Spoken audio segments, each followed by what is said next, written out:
Welcome back, everybody. All right, so what we're going to do in this tutorial is we're going to input some text, okay? And what you need to do is you really need to, I need to drive home the concept of opening tags and closing tags. So you have to know that in HTML, you need to have a start and an end. And in most programming languages, there is a start to the line of programming and the line of code, and there's an end. Now, in HTML, it happens to be an opening tag and a closing tag. So let's go ahead and let's do that right now. So we need to start off our command with something. In this case, it's going to be P. So this P tag is going to be a paragraph tag, okay? And we can type in something like this is a paragraph, something like that. And you can see that it types out just nicely there. And we need to close that off, okay? So we have a start of what we need to tell it to do. And there are different things we can tell it to do. So for example, if we were making a game, there would be different kinds of commands. There would be a command that says move the character left, right, up, or down. There would be a command that would say shoot the cannonball left, right, or whatever. There would be another command for the people or the antagonists to the game, meaning that the something like a little mushroom that eats your character or something like that. There's a whole bunch of coding and commands for that. So in this case, all the command that we're doing here is putting in a paragraph. Now you're probably wondering, if I type in something like here, it just ends up putting text the same way. Well, there's two reasons why we put things within tags and we don't just simply put text there. Because later on, we need to make this text come alive with style. For example, we can change the font so it looks different, change the color so it looks a little bit better, etc. And what we need to do is we need to put that within a tag, and we'll be talking about that later. So you need to put everything within a tag for now, okay? So we have a paragraph here. And you'll notice if I go ahead and copy and paste that, and that's either Command-C or Command-V, depending on whether you're on a PC or a Mac, and you go ahead and you can paste this as many times as you want. So all this is, and all the computer is doing, is reading this paragraph tag, as many times as we have here. And you can see that this is a paragraph.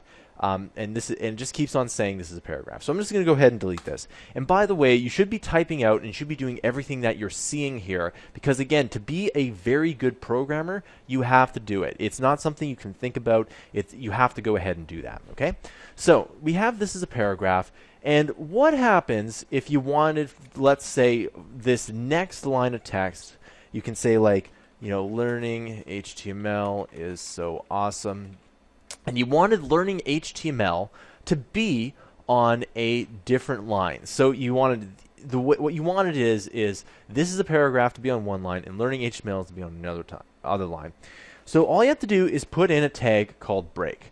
Now, there is no closing tag to break because sometimes in HTML there are just one lines, and all it is that this is just saying break the line. So really simple commands in HTML sometimes don't have a tag. So, but I would say probably 9 out of 10 times, or even closer to like 95 times out of 100, you're going to have a tag with a closing tag. So you want to make sure that you have a closing tag, and you'll know that it's incorrect when you see if I put this /br here and it turns red. If you have something red here, it means that something is wrong.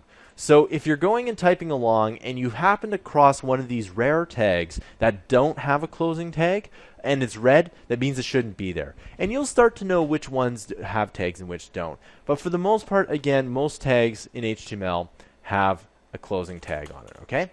That little tag there is just telling something to do, okay? So you can see that there are tags within tags here. And there's a whole bunch of cool things we can do.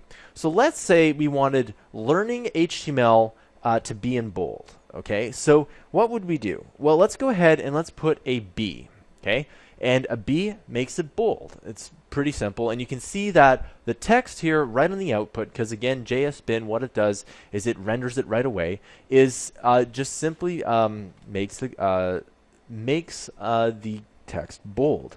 Now, as you can see, this paragraph tag right here is in red, and it means that there's something wrong. And what's wrong? Most of the time when beginners are learning, you need that /B there, okay? There we go. That's all it is.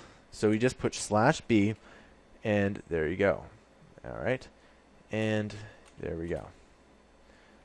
And it seems like I have the insert on.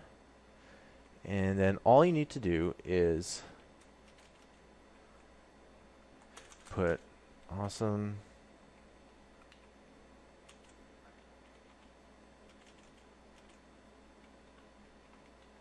and then we need a /b and a /p. All right, just something like that. Okay, that's pretty cool, and that's exactly what we want to do with it. Okay, and so again, let's say you wanted learning and just learning in italics, okay, or underline. Let's go ahead and do that right now. So let's just put in U, and you can see that by default, the rest of the line ends up being underlined. But wherever we close the tag off, that's when the underline will stop. So if we type in /U right here, you can see that learning is the only one that's italicized, okay? So let's go ahead and let's put it after HTML. And again, one thing that what you'll need to do in order to become a good programmer is to just play around with this. So if you want to pause everything here and just play around with the HTML, you're more than welcome to do that at any time. The more you play and play around with code, the better you get. It's something a little bit weird, but the more you kind of figure things out, it does help you out. Now, let's say we wanted HTML to be italicized. So all we need to do is put an I, and you can see that the rest of the text is now italicized, but we only want HTML, so we're going to go /I and just like that here.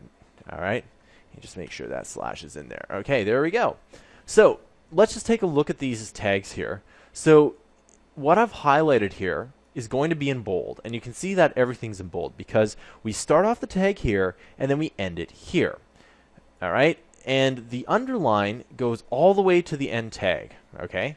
And then the italicized already goes to the end tag. So this may be a little bit confusing right now, but don't worry about it. Just remember that you can have tags within tags. And what I want you to do is I just want you to play around with this, maybe add in a few paragraph tags. And so far, in terms of this paragraph tag, we've learned bold, underline, italicized. And if you want to go ahead and play around with them as much as you can, you're more than welcome to. And we've also added the break command, or BR, okay? So I'll see you guys in the next tutorial.